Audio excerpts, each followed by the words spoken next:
Syempre mga oras na to, ano pa bang gagawin namin? Edi maglandian na naman. Pag may anak na talaga, minuto na lang yung oras nyo. Nako, si housemate nga, nagdadabog pa yan. Pag gumigit na sa amin si Aiden. Yan, tulad yan.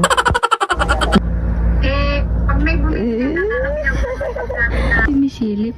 May sumisilip. May sumisilip. Gaganda at si sexy nga ng mga to. Naku, kung wala lang akong anak, yari kayo sa akin lahat. Charis! Oy, mga kalalakihan dito, ang gaganda ng mga ngiti. Huli kayo sa camera. Ay.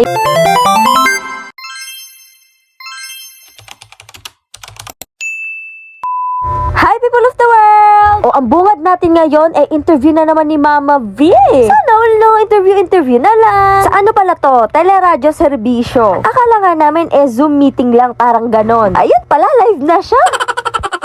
Ayun nga, kalmado na lang siya. Basic na lang ang pagsasagot. Parang same lang din naman kasi kahapon yung mga tanong. Tsaka saglit lang, mga 10 to 15 minutes lang. Another exposure, taray. Syempre, nandito lang ako sa tabi ni Mama. Moral support ba? Stop ako ng City Hall. Kilala na si Violet. Sabi, barangay 5 yan si Violet. Mami V! Nagkaroon ko kasi yung mga Nagising ako kasi sa lakas ng ball ng panonood na. mga Hello Kitty, iba mahilig sa pink, ikaw mahilig ka sa violet.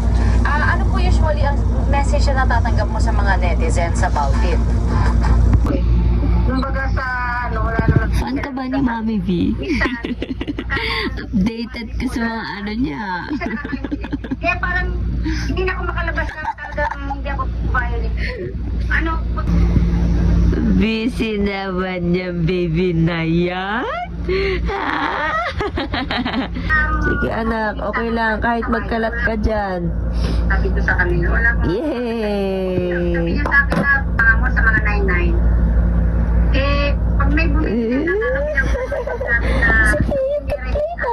may matching chick. Oo, ako sila. Ang violet is money.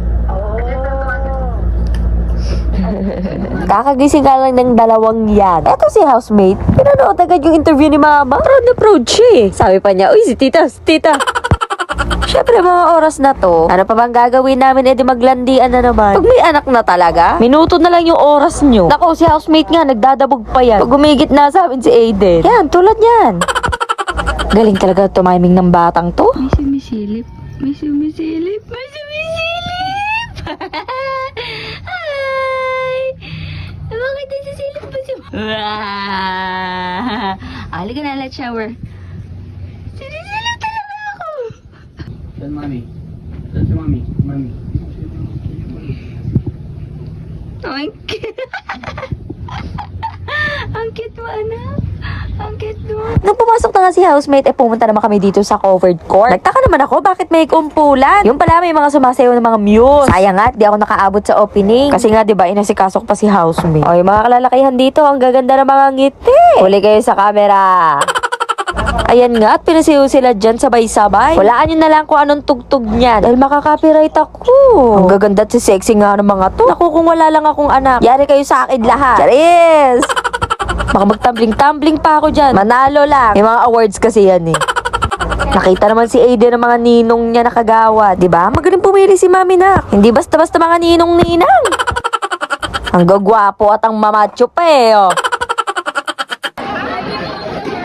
Diba? Ang ganda. Yan yung muse namin. Ilalabang ko talaga to, uy. Gandang bata, no? Ganyan din ako ka-fresh dati. Ang bait pa nga neto ni Kagawad dyan, Willie. Pasimula pa lang yung liga, walang upuan. Ayan, binigyan tuloy ako. Thank you, Kagawad. Nunod kami kasi nga, kasali dito yung kuya ko tsaka yung pamangkin ko. Ayan, dito lang naman ako sa bahay. Syempre, susuportahan natin sila. Anyway, see you on my next vlog. Thank you for watching.